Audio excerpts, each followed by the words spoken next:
How's it going, guys? Matt here with MTG Ownage. Today we're going to talk about the stack and how it works. I'm just going to try to give a very high level, thorough overview. Sort of doing this off the top of my head. I've done a little bit of planning, but I've just noticed a lot of people, especially new players, don't really fully understand the stack. So I'm going to try to explain it and give a few examples, and hopefully that helps some new players out.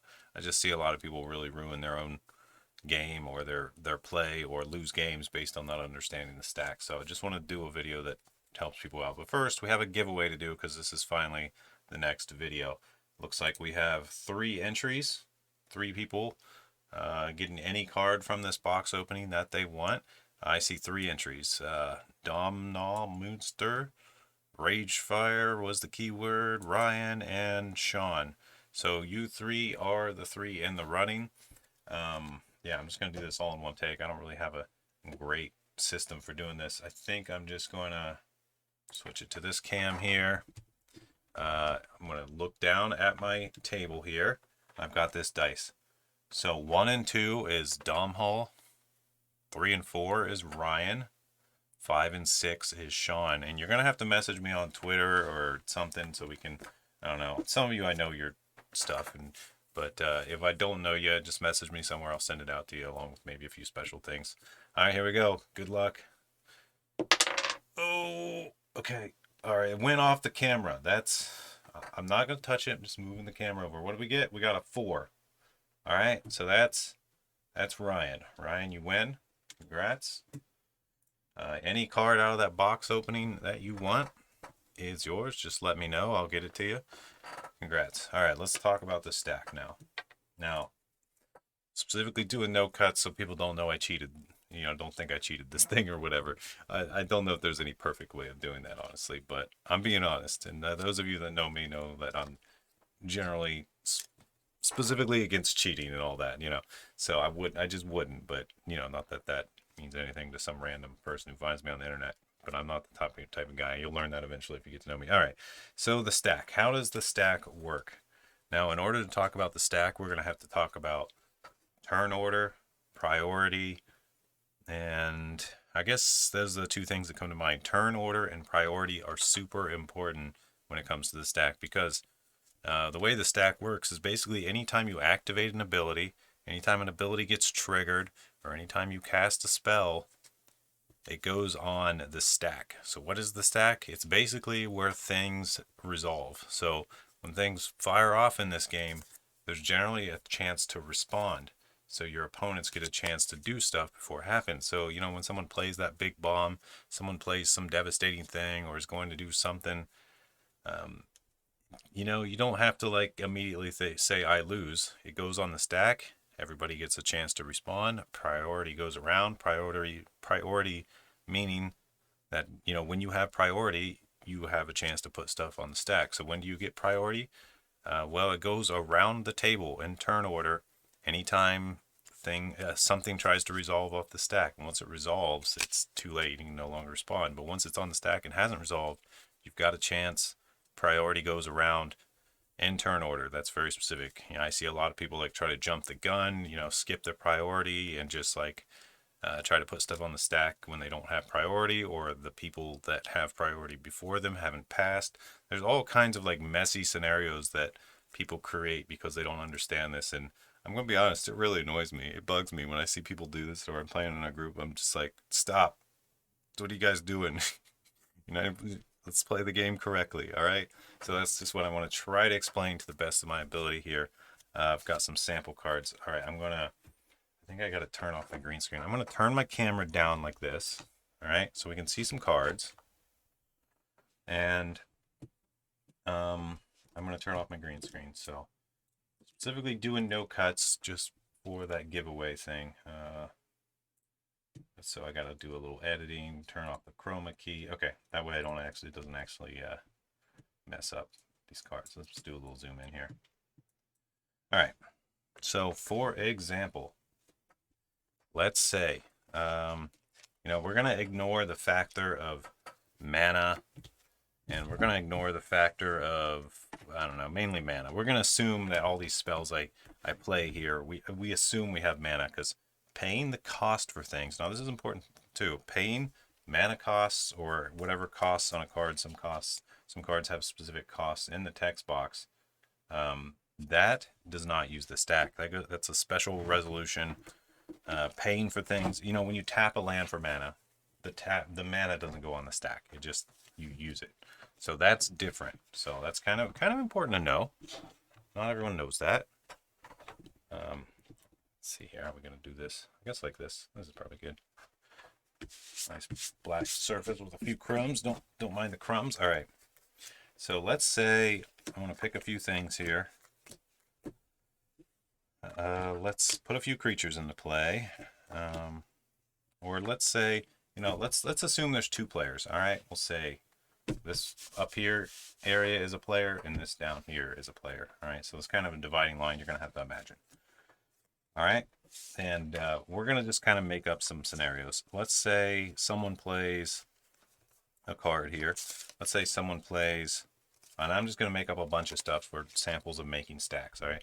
Let's say someone plays Disciple of Gix. All right. And we know that Disciple of Gix, well, it's a 4/4. It says it's a 4/4 creature, and it says when it enters the battlefield, search your library for up to 3 artifact cards and put them into your graveyard. So we might know that if they resolve Disciples of Gix, they're going to get 3 super awesome artifacts, put them into their graveyard, and try to like combo off and win the game or something. So maybe this is something we desperately want to stop. All right. We get a focus here. I read it out, so you guys should get it. But all right. So yeah, please keep subscribing. Keep helping me with these videos. I will get a new camera as soon as I can. It's just not in the budget yet. So it's on the back burner though. As soon as I can, I will. All right. So let's say player up here says I cast Disciples of Gix. So what happens? Does Disciples immediately go into play and they get the artifacts and you don't get to do it? No, not at all. So they get to cast it. Now, there's 2 different scenarios that I'm thinking of here that happen when you cast a spell. So first thing you do is when you cast a spell, it goes onto the stack. It's not in play yet. It's just considered a spell. It's not on the board. It's called on the stack. So let's say this is on the stack. So it's not a creature yet. It's still just a spell.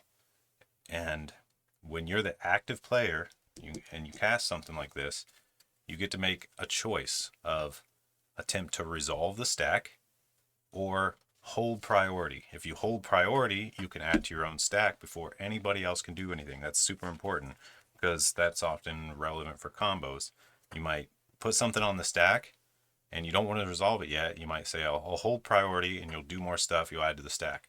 It's only when you attempt to resolve something on the stack or let it finalize that priority goes to the other players. So keep that in mind. That's doesn't come up in every game, but that is often very relevant because people can't just respond immediately. You have to pass priority and attempt to let it resolve. Yeah, okay. So cast Disciples of Gix. It's not in play yet. I'm going to put it, I guess I'll just put it right here for the sake. This is the stack. This is not a play area yet. This is the stack. So when you attempt to resolve this spell and say, does it resolve? You are responding, you know, whatever they might say. Your opponent will, you know, look at their hand, look at their abilities, see if they got anything relevant. And they could say, let's say, for example, your opponent might go, yeah, I have a response to that on the stack. I'll cast Remove Soul. All right. Remove Soul, it's a blue instant. And if you have priority, you can cast any instance at any time you have priority. And it says counter target creature spell. So this is a creature spell on the stack. Now keep in mind, once this is off the stack and it's in play, it's no longer a spell. It is just a creature. So this can't do anything to a creature that's in play. The only time this Remove Soul is effective is when you're attempting to resolve it. So your opponent could go, I'll respond with Remove Soul. Remove Soul goes on the stack. And if while they have priority, they say, okay, that's it. Does Remove Soul resolve? Priority goes back to the caster of this Gix guy and checks if he has a response. Now, if you're playing Commander, it goes kind of, you know, clockwise. It goes in turn order, 1 by 1. So if you got more than 2 players, it's different. But I'm kind of talking about 2 players here. So the opponent says, I'll attempt to counter it with Remove Soul. Put Remove Soul on the stack. Does it resolve? And the person casting the Gix might check and see if they've got anything. They don't have anything relevant. Or maybe they don't have mana because they just cast this thing, which costs 6. Who knows? But of course, you got to have mana. So remove soul resolves. It counters this, sends it to the graveyard. So Gix goes bye-bye. I put it over here. Maybe that's their graveyard. And this is the other person's graveyard. So that's it. Stack resolves one at a time. Now, I haven't said this yet, but it's a first in, last out. So the first thing on the stack will be the last thing that resolves. That means as you add to it, the top of it starts doing stuff. If something gets countered that's on the stack, it immediately gets removed from the stack. Also, targets must be declared. Everything on the stack that has a target, everybody should know the target, because for it to be cast, you have to know the target. All right, so there's one example. It's pretty interesting. Let's back up a little bit. Let's say maybe this guy didn't have Remove Soul, and this guy casts Disciples of Gix. Everyone says no response, it resolves.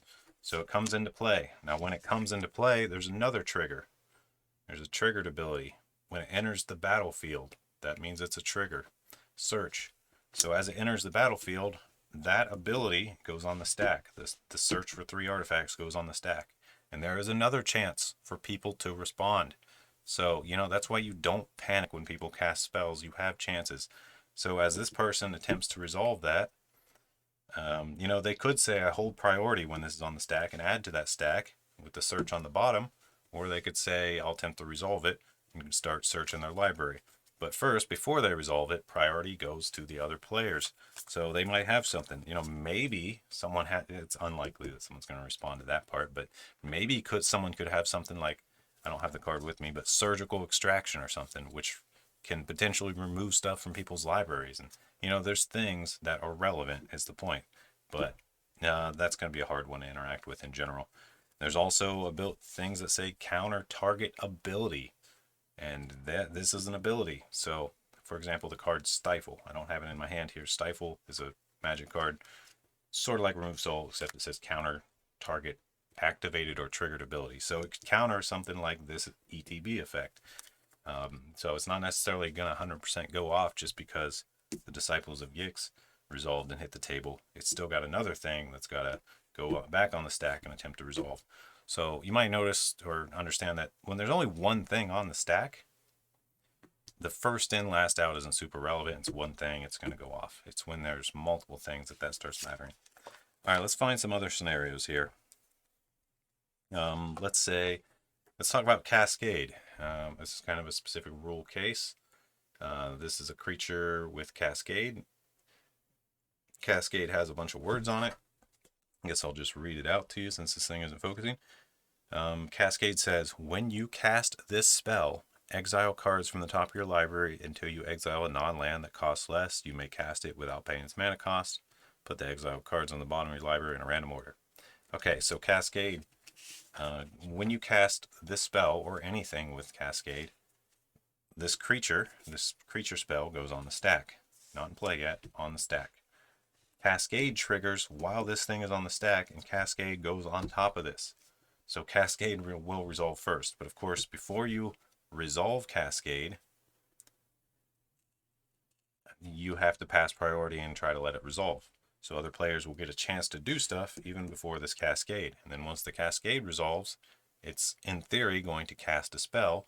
And that spell is once again, maybe you did Cascade and you did your library thing. Cascade gets this. So this will now go on the stack. Just some random creature, right? You got to take these one step at a time. You cannot shortcut these or you're going to confuse everybody at your table and the game's not going to play right. That's critically important to this game. If you're not doing the stack stuff, you're not playing the game right, it's not the same game. I don't know what game it would be, Pokemon or something, I don't know. Who knows? But okay, say for example you hit this. It's a creature spell. You go on the stack because it gets immediately cast with that Cascade. Now the stack has these 2 cards. So you can once again attempt to resolve the stack. But before you resolve the stack, anybody can respond. Once again, somebody could go Remove Soul. Where you at, Remove Soul? You're a great example here. Remove Soul. Someone could say Remove Soul, and they could cast it on either one of these because these are both legal creature spells and they're both on the stack. So one of your opponents could counter something on that stack, including the new one that went on there. But maybe they don't, and things just resolve. So first thing would happen is this filigree would resolve. Now, filigree has more stuff going on. It says, we're going to read just the top one. When it enters the battlefield, gain 2 life. So this will resolve. It'll enter the battlefield. It'll trigger. That 2 life will go on top of this once again and attempt to resolve the gain 2 life, which could be relevant because what if you're, for example, what if you're at 3? What if you're at 3 life and your opponent's holding a lightning bolt or something like that,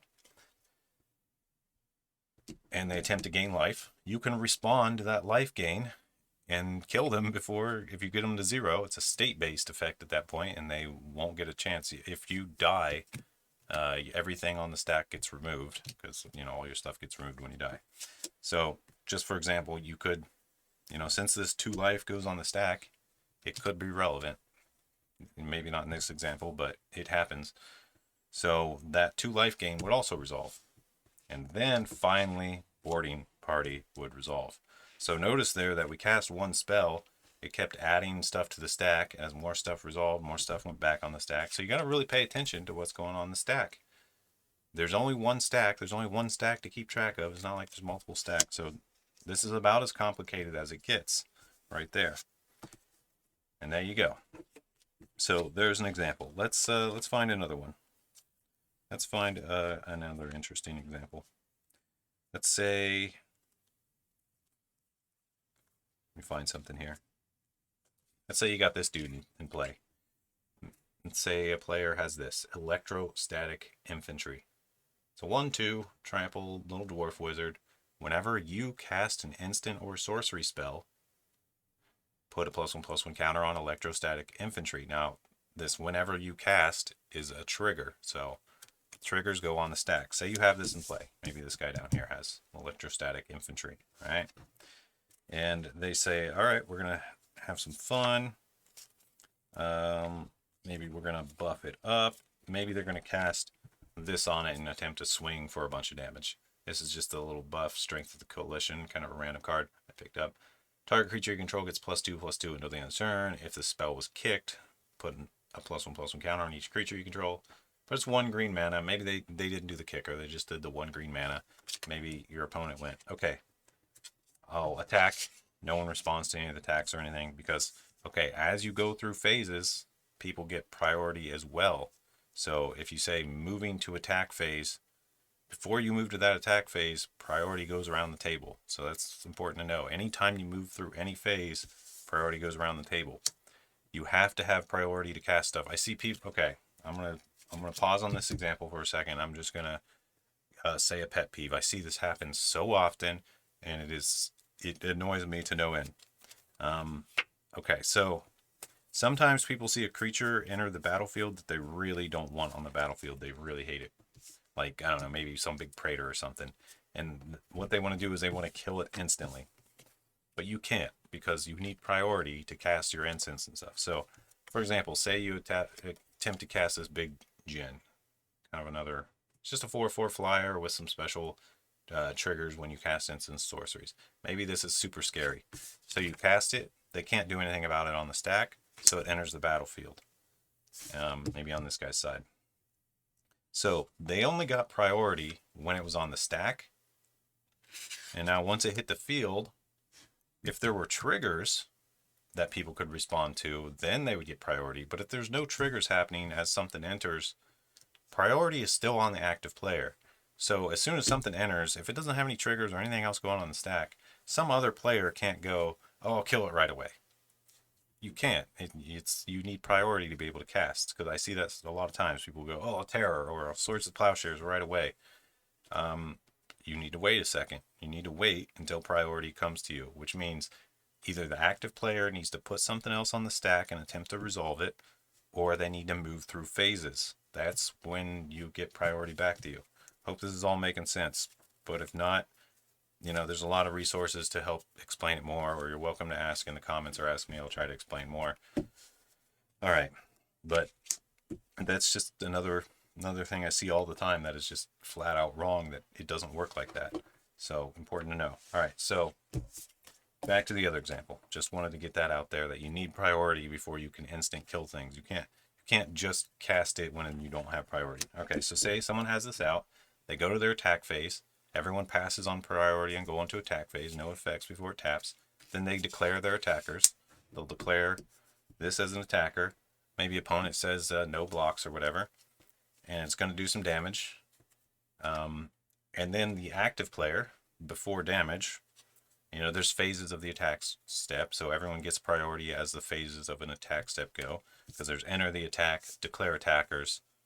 After attackers declared, everyone can do stuff. Then there's blockers, and after blockers are declared, everyone can do stuff.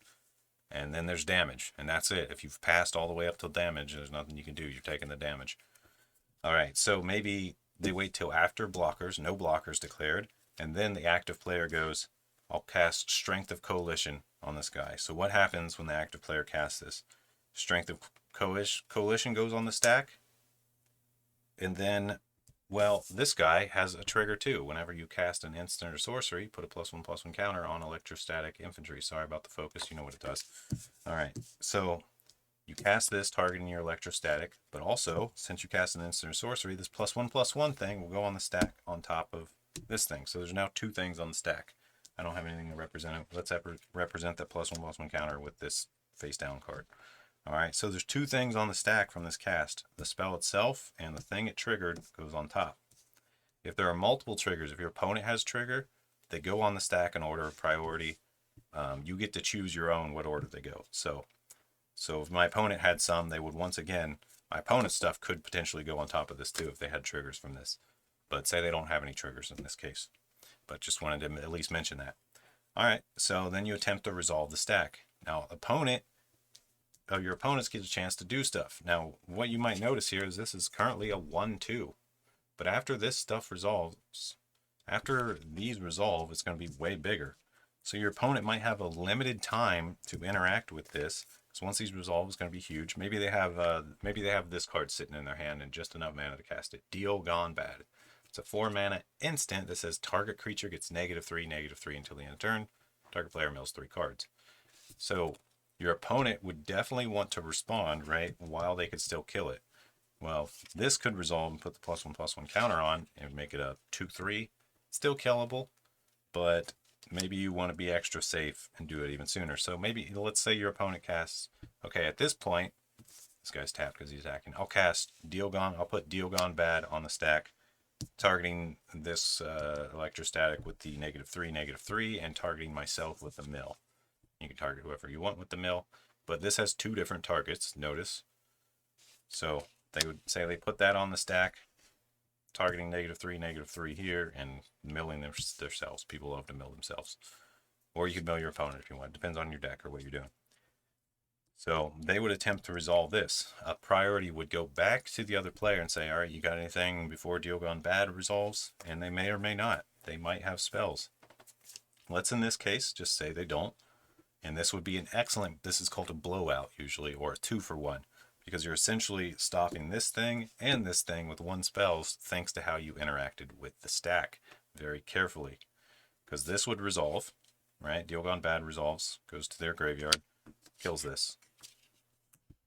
And they mill or whatever. And now these things on the stack were both, this one was targeting electrostatic infantry, which is gone. This was the counter to go on it, which is gone. So this would essentially what they call fizzle, do nothing, and this one would also fizzle and do nothing and go to the yard. But notice the yard order here too. Even though this was cast before, it's not in the graveyard until it resolves. So this would be the graveyard order, which usually doesn't matter, but it is a technicality that can matter because there's some cards that say like top 2 of your graveyard or something like that. They don't print those much anymore, but occasionally there's stuff like that. So that's how that would play out. Now let's think about this a different way. Let's consider a different scenario. So, okay, let's recap here. The player that was being attacked blew out the attacker by manipulating how the stack resolved. All right, and it was really good for them. Now, here's how it could go really bad for them. Check this out. Say, they've got those same 2 cards in hand. Player attacks, goes to attack. The player that's being attacked just instantly goes, I'll Deal Gone Bad it. And now priority will go, well, they can't instantly. One of the times they have priority, they say, I'll kill it with this. Now the active player, the player attacking, can go, okay, I'll respond to those targets. I'll cast Strength of Coalition targeting my infantry. So this would go on top of it. That +1/+1 counter would trigger and go on top. And now when they attempt to resolve the stack, it would get +1/+1, becoming a 2/3. It would get +2/+2, becoming a 4/5. And then this deal gone bad would finally resolve, give it -3, -3, turning it back into a 1/2. But it would live. So just based on that stack order, we've got either a live creature or a dead creature, which can make a huge difference. So you got to be real careful about when you do your things. Often as a player taking the damage, general rule, you want to wait to the very last second. All right, you want to wait till your opponent has shown everything. Now, because let's say if the attacker, he goes in, swings, goes all the way to damage, doesn't do any effects, then you might just be like, okay, I'll take one, and neither of you do anything. But as soon as this player tries to buff it up, you could go boom, deal gone bad, and mess up their whole plan. Or if you do this too early, they could blow you out. So you often got to think about what your opponent might have. It's what makes this game super cool. It's just it's like a chess factor. It's a mind game, a lot of bluffing and stuff. It's where the game really gets good. If you mess up the stack and don't do it right, it's just not a very fun game in my opinion. So that's why it annoys me when people do the stack wrong. All right, let's find one more scenario. Let's find like a counter war type scenario here. All right, let's say I'll do a little something here. Let me find some cool stuff. Let's go back to this Disciple of Gix guy. All right, let's just represent him as just a 4/4. All right, just final 4/4 on that side, and let's say on your side you've got this Djinn of the Fountain. All right, just a 4/4 flyer. Come on, focus. But notice that it has a trigger, kind of like the electrostatic guy. And his trigger says, whenever you cast an instant or sorcery, you get to choose from these abilities. The first one, sorry, it's not going to focus. I'll just read it. Djinn of the Fountain gets +1/+1 until the end of turn, so that could be relevant. You could buff him up with your instants and sorceries by getting that trigger, or you could exile him and return him at the end step, so you can sort of flicker him, or you can scry one. Come on, just focus. I want people to be able to read this at least once. I'm sorry. So you get to choose any of those if you cast an instant or sorcery. So we got opposing stuff. So what if this player on this side was maybe playing blue-red, and was holding this Soul's Fire, which is an instant that says target creature you control deals damage equal to its power to any target. So you get a target creature you control and target anything else, and when this resolves, it's going to do some damage to whatever target you want. So maybe they're holding this in their hand. All right. And let's say maybe this guy over here, let's say he's got that Deal Gone Bad card. And let's give him another thing to interact with. And let's give him Airtaste Scorn. Airtaste Scorn is basically a counter spell. It's a 3 mana counter target spell, costs less if opponent casts 2 or more spells. Come on. Pretty standard counter spell type thing. Can potentially cost a little less, so that's cool. But essentially we're going to use this as a counter target spell. So maybe they're holding those 2 things in their hand, both instants. And this guy's got Soul's Fire, and let's give him maybe something else. Nah, that's enough. That's enough. Maybe we'll give him some sort of counter. We'll give him Protect the Negotiators. All right, this is a counter target spell. Son of a bee. Come on, please. Yeah, there it is. Instant with kicker. Counter, the main thing is the bottom thing here. Counter target spell unless they pay 1 for each creature you control. If the spell was kicked, create a 1/1 white soldier. All right, so maybe they're holding those 2. All right, we'll say that. And anything else they have is not relevant. We'll put something else on the table just for fun. Put Commander Sphere on this guy's side. Commander Sphere is a mana rock. You can tap it for mana, or you can sacrifice it to draw a card. I just want to get something activatable here. So there you go. You can sacrifice Commander Sphere. Everyone knows what that is. Maybe they got that on the table too. All right, so let's interact here. Let's have some fun. Say, let's go with, okay, say maybe this guy's at like 8 life, and he just needs to live another turn and he can do a thing. All right, so this guy wants to live. But and this guy, you know, he wants to go for the kill. He knows he's got Soul's Fire to potentially do some damage. How do you play this correctly where you win? Now, we don't necessarily know what our opponent has, so we want to be very careful. But I'm playing face up, you know, for sake of clarity here. Say this player attacks with the Djinn. You know, no effects before the attacks or anything like that. This guy can't block because doesn't have flying, so no blockers here. And we know that we could potentially die from this thing. So there's a few different ways we could do this. We could say, okay, maybe I just need to take less damage. So you got to think, when do I use my deal gone bad? And this guy's got to think, when do I use my Soul's Fire? Right? There's some interesting mind games here.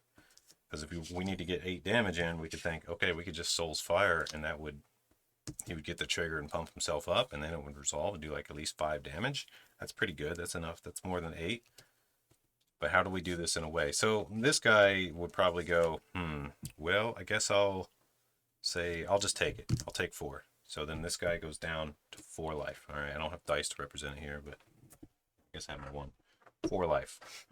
So he goes down to 4. After combat, second main phase over here, this guy, you know, he taps for some mana, and he says, okay, I'll cast Soul's Fire, targeting my Djinn and targeting you. All right. And then, you know, priority will be held here a little bit. This trigger from the Djinn will go on the stack, and he'll say, okay, I'll do the +1/+1. So the Djinn pumps up. Boom. That's the pump up representation. Becomes a 5/5. Then Soul's Fire is going to attempt to resolve. But now this guy's got 2 decisions here. He could, at this point, he could counter the Soul's Fire, or he could Deal's Gone Bad on the Djinn to make it smaller before it resolves. So we got some options there. Let's say first he decides, let's go with the counter, and next turn I can Deal's Gone Bad and survive yet another turn, potentially reducing it to a 1/1, and you know, kind of thinking ahead a little bit here, playing a little chess. So maybe he goes, okay, I'll attempt to counter the Soul's Fire. You might as well do it after the +1/+1 resolves, because you can't counter that anyway. It's not coming off the stack, at least not with this. Now this other player would go, he's got this card, but it only counters unless you pay 1 for each other creature, which is only a tiny bit more. I'll sack this Commander Sphere, so this sack would go on the stack, or the draw card. Sacks it, picks up another card. I'm just going to pick him up a random card out of this, see if he gets anything useful. So you might want to draw in response when the stack's going on. He gets a remove soul. Not useful here, so there's no creatures on the stack. But we can go, okay, I'll protect the negotiators, targeting your Erte Scorn. So then this will attempt to resolve. Well, it'll put another trigger. It'll trigger this as well. Another +1/+1. So maybe this guy should have done this all before damage to potentially get, you know, a 6/6, because now it's a 6/6. But, you know, things happen, and once you're moved past, you can't just go back. You know, that's not how the game works. Sometimes your opponents might have mercy on you if you're new and say, okay, you can go back and change things. But in the real game, there's no going back. Once things resolve, it's over. That's how it went off. That's the game. Just like in chess, you can't say, oh, I didn't mean to move my piece there, let me go back. No, you don't get to do that. You don't get to do that in this game either. If people let you do that, you should not. It's, you know, it's a matter of your own personal group's play preference, but there's no rule that says you can go back. It's, once it's done, it's done. So maybe this guy doesn't have the mana to pay, so Scorn will get countered, and as this goes off, Scorn gets countered, and then Soul's Fire resolves, does 6 damage, this guy dies. Alright, so where's a scenario where we might be able to win? Let's say he's back up to 8. How could we do this where he could not die? Attack here, maybe he goes, okay, before damage, I'll cast Soul's Fire, attempting, you know, turns it into a 5/5. Put the +1/+1 counter here this time. Does Soul's Fire resolve? And this guy might go at this point. I'll cast Deal Gone Bad, targeting your Djinn. And this other player could say, okay, I'll cast Protect. Now, whether or not they have mana to deal with this or not is, you know, depends on the board state, because they might not even want to cast this. I mean, let's just say, for example, he has a mana somewhere that this other player didn't realize and says, okay, I'll pay the 1 or 2. But first, there's another pump up trigger from this. Cast another instant, Djinn triggers. He's going to choose to pump it again. So this will resolve, but he paid it, so it's not going to counter the deal gone bad. But before the deal gone bad it goes off, this guy goes, okay, I'll sack this to draw a card because I need something useful. Let's get a random card from here, see if he gets anything useful. He gets involuntary employment. Kind of useless here. It's a sorcery. All right, you cannot add sorceries to the stack. You can only initiate the stack with a sorcery. So this is not going to be useful once a stack is currently resolving. Sorceries are main phase only. This is just a standard rule. Main phase only, and when there's nothing on the stack and you have priority. So that's when you can cast a sorcery. You can't cast them in the middle of combat or anything like that. It's just got to sit here. But maybe after combat he's got a thing, or next turn he could use this. So let's say deal gone bad resolves. Shrinks the Djinn. -3, -3. The Djinn is a 3/3 at this point. I'm getting things mixed up. This is this graveyard here. All right, this is his hand. Djinn becomes a 3/3 from that -3, -3. Soul's Fire resolved. Does only 3 damage since the creature shrunk by the time this resolved, because it does equal to the creature's power. So it only does 3 damage, and then the Djinn hits for another 3, and this guy ends up surviving with 2 health. And you know, we've got the sorcery, which we could do second main, but it's not useful second main because there's no second attack. This gains control of something, untap it, gains haste till the end of the turn. So we might be able to think, okay, next turn we can do this in our first main, gain control and super swing or something, make sure we get through. But in this case, this player would probably get another turn thanks to how they resolve the stack.